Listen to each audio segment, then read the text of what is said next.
ইরাকে এক নাস্তিকের জন্ম হয়েছিল, মাজুসি নাস্তিক মুলহিদ। সে বলে বেড়াচ্ছিল আমি স্রষ্টায় বিশ্বাস করি না, কারণ স্রষ্টা দেখা যায় না। ইরাকের লোকেরা বলল আমাদের একজন ইমাম আছে, নাম নু'মান ইবনে সাবিত। কি নাম? নু'মান ইবনে সাবিত, যাকে আমরা ইমাম আল আযম আবু হানিফা বলে চিনি। সবাই বলল তুমি যে স্রষ্টারে খুঁজে পাও না, আমাদের ইমাম তোমারে স্রষ্টা দেখায় দিবে।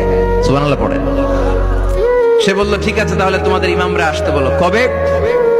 সামনের জুমাবারে ঠিক ভর দুপুরে, দুপুর 2টার দিকে জুমার নামাজের পরে আমিও আসবো, তোমার ইমামও আসবে, ডিবেট হবে। দেখি আমি স্রষ্টার বিপক্ষে আর তোমাদের ইমাম স্রষ্টার পক্ষে, দেখি কে জিতে যায়। এই ডিবেট দেখার জন্য হাজার হাজার মানুষ এসেছে ইরাকের কুফা নগরীতে, হাজার হাজার মানুষ এসেছে। ওই নাস্তিকও এসেছে যে আল্লাহকে বিশ্বাস করে না, স্রষ্টাকে বিশ্বাস করে। সবাই এসেছে, আসে নাই শুধু ইমাম আবু হানিফা। নাস্তিক কয় তগো ইমাম ডরাইছে। কি বলে?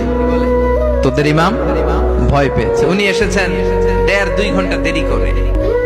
1.5 ঘন্টা দেরি করে যখন উনি আসলেন, নাস্তিক বলে আপনার সাথে কোনো কথা নাই, আপনার তো সময়ের জ্ঞানই নাই, আপনার সাথে কিসের আলাপ? ইমাম আবু হানিফা বললেন ইনদি উযর, আমার ওজর আছে। কি ওজর?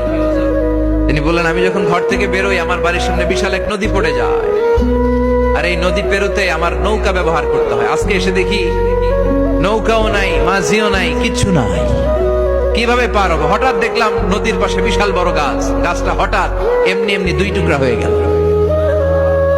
গাছ থেকে বিশাল কাঠের তক্তা বের হয়ে গেল, তক্তাগুলো অটোমেটিক্যালি জোড়া লেগে নৌকা হয়ে গেল। এই নৌকা মাঝি ছাড়া সাঁ করে আমার সামনে চলে এলো।